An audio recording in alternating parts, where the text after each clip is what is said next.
الحمد لله والصلاة والسلام على رسول الله وعلى آله وصحبه أجمعين. أما بعد فأعوذ بالله من الشيطان الرجيم. بسم الله الرحمن الرحیم. السلام علیکم ورحمۃ اللہ وبرکاتہ. جی دوستو، کیسے آپ؟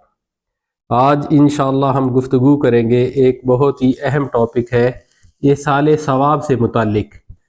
ایصال ثواب یعنی کہ کوئی نیک عمل کر کے اس کا جو اجر ہے وہ ہدیتاً فوت شدگان کو بھیجنا. اس کی شرعی حیثیت کیا ہے؟ کیا قرآن پاک میں ایصال ثواب کا ذکر آیا ہے، یا قرآن پاک کی کوئی آیت ایسی ہے جس سے استدلال کرتے ہوئے ہم ایصال ثواب کو ثابت کر سکتے ہیں، یا اللہ کے نبی صلی اللہ علیہ وسلم کا کوئی بتایا ہوا طریقہ ہے جس کے ذریعے سے ثواب ٹرانسفر ہو جاتا ہے، دوسرے بندے کو منتقل ہو جاتا ہے کسی بھی نیک عمل کا جو اجر ہے؟ یا ائمہ مجتہدین جو ہے، جو فقہا ہے، وہ اس بارے میں کیا کہتے ہیں؟ کیا ایک شخص اپنے اچھا عمل جو ہے اس کا اجر دوسرے کو منتقل کر سکتا ہے؟ اور نمبر سب سے آخر میں جو مروجہ ایصال ثواب کے طریقے ہیں، کیا یہ مسنون ہے، سنت سے ثابت ہے، اللہ کے نبی کا طریقہ ایسا ہے؟ اور خاص طور پہ قرآن خوانی جو ہے، اس کے بارے میں ہم تفصیل سے گفتگو کریں گے. اگر ایک قسط میں ہم مکمل نہ کر سکے اس موضوع کو تو انشاءاللہ اس کی متعدد اقساط یا ایک سے زیادہ قسط جو ہے ہم بنا لیں گے. تو آج گفتگو کرتے ہیں ایصال ثواب سے متعلق، اور ابتداً ہم تمہیدی سی گفتگو کریں گے قرآن پاک کی جو ہے آیات. ان سے پہلے ہم ایک تمہیدی سی جو ہے فکر اخذ کرتے ہیں، وہ ذرا آپ کے سامنے رکھتے ہیں. وہ کیا ہے؟ دیکھیں، قرآن کریم جو ہے وہ واضح طور پہ انسان کی جو پیدائش کا مقصد ہے اس کو بیان کرتا ہے. مثال کے طور پہ سورہ ملک لیجئے، اللہ تعالیٰ فرماتا ہے الذی خلق الموت والحیات لیبلوکم ایکم احسن عملا، کہ اللہ تعالیٰ جو ہے وہ ذات ہے جس نے پیدا کی موت اور حیات، زندگی پیدا کی اور موت پیدا کی. کس لیے؟ کہ ایک وقفہ انسان کو دے دیا گیا، مہلت دے دی گئی، لیبلوکم ایکم احسن عملا، کہ ہم تمہیں آزمائیں کہ تم میں سے بہترین عمل کرنے والا کون ہے. یعنی کہ یہ جو زندگی ہے یہ انسان کے پاس ایک بہت ہی قیمتی چیز ہے جس کو استعمال کرتے ہوئے وہ اپنے اعمال جو ہے وہ اللہ تبارک و تعالیٰ کے سامنے پیش کرے گا کہ وہ بہترین عمل کرتا ہے یا بدترین قسم کے عمل کرتا ہے. اسی طرح کا مفہوم سورہ کہف کی ایک آیت میں بھی ہے. اللہ تعالیٰ فرماتا ہے کہ اِنَّا جَعَلْنَا مَا عَلَى الْأَرْضِ زِینَةً لَهَا، کہ یہ جو کچھ بھی زمین میں ہے اس کی جو رونق ہے، اس کی جو زرخیزی ہے، یہاں جو مطلب ریزل ڈیزل ہے، یہ سب کس لیے ہے؟ کہ ہم نے اس کو بنایا ہے زینت، اس زمین کی زینت بنایا ہے. لیبلوہم ایہم احسن عملا، تاکہ ان کو آزمائے کہ اس میں رہتے ہوئے اپنی مہلت عمر کو استعمال کرتے ہوئے کون ہے جو بہترین قسم کے عمل کرتا ہے.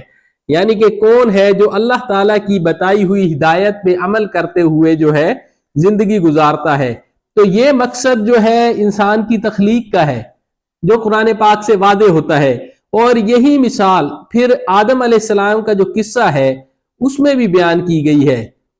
اللہ تبارک و تعالیٰ نے جب آدم علیہ السلام کو پیدا کیا، پھر حضرت حوا کو پیدا کیا، جنت میں ان کا مستقر ہو گیا، ٹھکانہ ہو گیا. پھر جب فیصلہ کیا گیا کہ زمین پہ ان کو اتارا جائے گا تو اللہ تعالیٰ کیا فرماتا ہے کہ قُلْنَا اهْبِطُوا مِنْهَا جَمِيعًا، کہ تم سب کے سب اب یہاں سے جاؤ، اتر جاؤ. کہاں؟ زمین پہ. فَإِمَّا يَأْتِيَنَّكُم مِّنِّي هُدًى، پھر اگر تمہارے پاس پہنچے میری طرف سے کوئی ہدایت، فَمَن تَبِعَ هُدَايَا، تو جس نے میری ہدایت کی پیروی کی، لَا خَوْفٌ عَلَيْهِمْ وَلَا هُمْ يَحْزَنُونَ، نہ ان پہ کسی قسم کا خوف ہوگا اور نہ ہی وہ کبھی غمگین ہوں گے. یعنی آخرت میں ان کا اجر یہ ہوگا کہ وہ نہ ان کو کبھی خوف لاحق ہوگا کسی قسم کی زوال نعمت کا، اور نہ ہی کبھی ان کو کوئی غم لاحق ہوگا، اور خوش و خرم وہ زندگی بسر کریں گے. تو یہ ہے انسان کی تخلیق کا مقصد جو اللہ تبارک و تعالیٰ قرآن کریم میں بیان کرتا ہے. یہ آیات بیان کرنے سے مقصود یہ ہے کہ اللہ تبارک و تعالی نے جو انسان کو پیدا کیا ہے اس کو ایک مخصوص وقت کے لیے پیدا کیا ہے، اور اسی وقت کے اندر اندر جو ہے اس نے نیک اعمال کرنے ہیں۔ مطلب انسان جو ہے مکلف بنایا گیا ہے نیک اعمال کا ایک مختصر مدت کے اندر اندر۔ تو پھر اللہ تبارک و تعالی سورہ مریم میں فرماتا ہے کہ وَكُلُّهُمْ آتِيهِ يَوْمَ الْقِيَامَةِ فَرْدًا، کہ ہر شخص جو ہے قیامت کے دن اللہ تبارک و تعالی کے سامنے پیش ہوگا اکیلے اکیلے، یعنی کہ جو کچھ اس نے وہ عمل کیا ہے اس مہلت کے دوران، اس کی اب جواب دہی کا جب وقت آئے گا تو اکیلے جواب دہ ہوگا، یعنی کہ انسان جو ہے خود اپنے عمل کا جواب دہ ہے، اور خود جو اس کو مہلت عمر دی گئی ہے اسی میں وہ عمل کرنے کا پابند ہے۔ اب اسی بات کو آگے سورہ بنی اسرائیل میں اللہ تبارک و تعالیٰ فرماتے ہیں وَكُلَّ إِنسَانٍ أَلْزَمْنَاهُ طَائِرَهُ فِي عُنُقِهِ، کہ ہر انسان کی قسمت جو ہے ہم نے اس کے گلے میں لٹکا دی ہے۔ اس کا اصل مفہوم اللہ تبارک و تعالیٰ کی ذات ہی جانتی ہے۔ وَنُخْرِجُ لَهُ يَوْمَ الْقِيَامَةِ، اور اس کو ہم نکالیں گے قیامت والے دن کتابیں، کہ ایک کتاب کی صورت میں يَلْقَاهُ مَنشُورًا، وہ اس شخص کو ملے گی ایسے کہ وہ اس کے سامنے واضح ہوگی پھیلی۔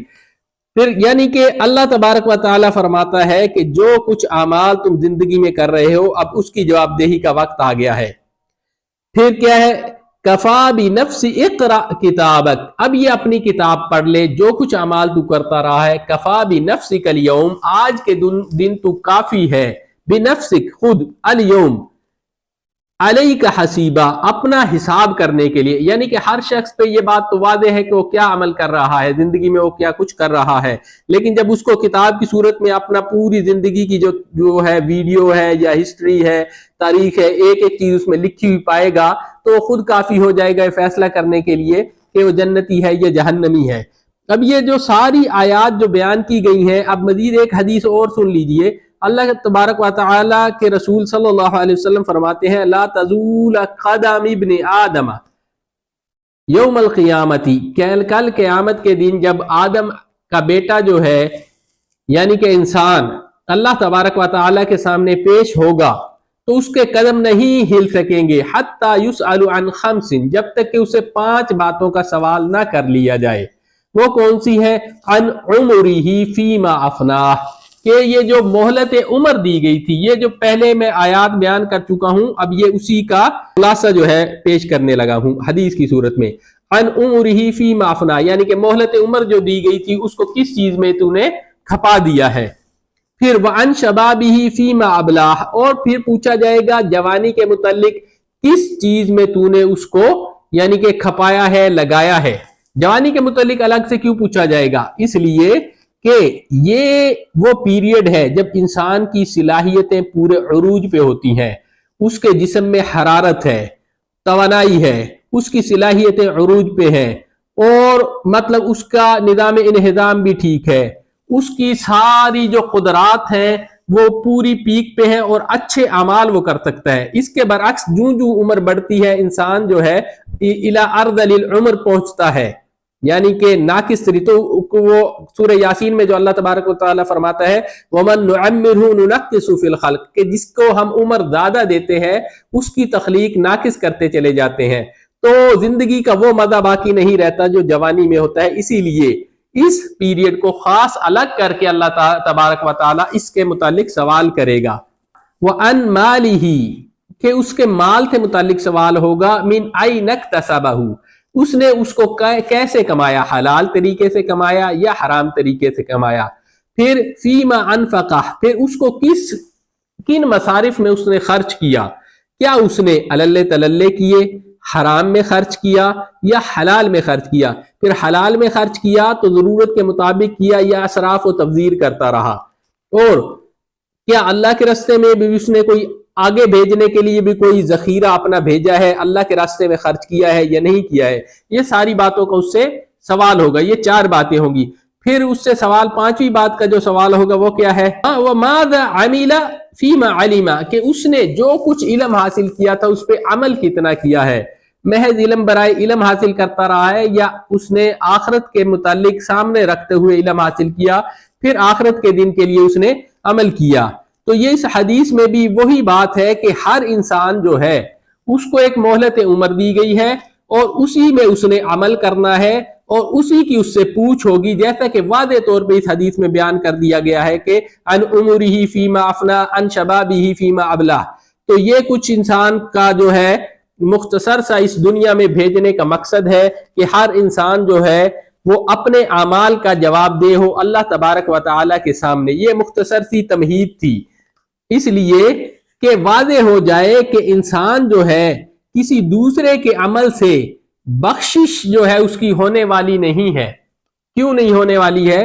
اس لیے کہ جو اس نے اب دیکھیں ایک شخص ہے وہ اپنی ساری عمر گنوا دے، نہ کوئی عمل کرے، نیک عمل کرے، نہ کسی اچھائی کی طرف وہ راغب ہو، لیکن اس کے مرنے کے بعد دیگر لوگ جو ہیں کیا ان کا عمل اس کو بخشوا دے گا؟ تو یہ قرآن کا جو بنیادی تصور ہے اس کے خلاف ہے۔ اللہ تبارک و تعالیٰ فرماتے ہیں أَفَنَجْعَلُ الْمُسْلِمِينَ كَالْمُجْرِمِينَ، کیا ہم اپنے اطاعت گزاروں کو اپنے نافرمانوں یعنی کہ ان کی طرح کر دیں گے جو نافرمان ہے، کہ یہ برابر ہو جائیں گے؟ یعنی کہ ایک شخص جو ہے زندگی میں کچھ عمل نہ کرے، بعد میں اس کے پیچھے جو ہے ثواب ٹرانسفر کر کے کیا وہ اس شخص کے برابر ہو جائے گا جو شخص ساری زندگی اللہ تبارک و تعالیٰ کی اطاعت میں گزارتا رہا ہے؟ تو بنیادی طور پہ یہ جو آیات پیش کی گئی ہیں ان سے ایک تمہیداً ایک بات واضح کرنے کے لیے کہ اللہ تبارک و تعالیٰ نے جو مہلت عمر دی ہے اسی میں عمل کرنا ہے۔ اب آپ مزید آگے بڑھتے ہیں، سورہ منافقون کی ایک آیت ہے اس کا بھی ذرا مطالعہ کر لیں۔ وَأَنفِقُوا مِمَّا رَزَقْنَاكُم مِّن قَبْلِ أَن يَأْتِيَ أَحَدَكُمُ الْمَوْتُ فَيَقُولَ رَبِّي لَوْلَا أَخَّرْتَنِي إِلَىٰ أَجَلٍ قَرِيبٍ فَأَصَّدَّقَ وَأَكُن مِّنَ الصَّالِحِينَ۔ یعنی کہ اللہ تبارک و تعالیٰ فرماتا ہے کہ یہ جو موت ہے اس سے پہلے عمل کر لو، نیک عمل کر لو۔ وَأَنفِقُوا، اور خرچ کرو اللہ تبارک و تعالیٰ کے رستے میں، مما رزقناکم، جو ہم نے تمہیں دیا ہے، من قبل، اس سے پہلے کہ ان یاتی احدکم الموت، کہ تم میں سے کسی کو موت آ جائے۔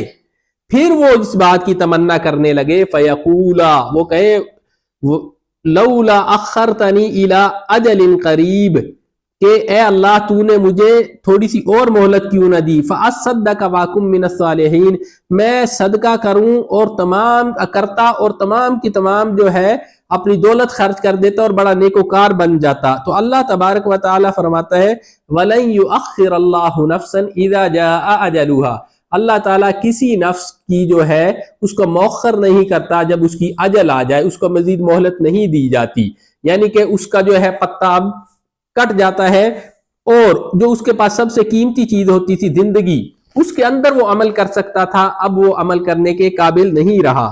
تو مختصر سی اس تمہید کے بعد انشاءاللہ ہم آگے بڑھیں گے ایصال ثواب کی حقیقت کیا ہے، اور احادیث مبارکہ میں جو یہ دوسرے کو ہدیۃً اجر کرنا ہے یہ کس طرح ثابت ہے اور کتنا ثابت ہے، اور ائمہ مجتہدین اس سے کیا بات اخذ کرتے ہیں اور کیا کہتے ہیں وہ ایصال ثواب سے متعلق، انشاءاللہ اگلی اقساط میں ہم جانیں گے۔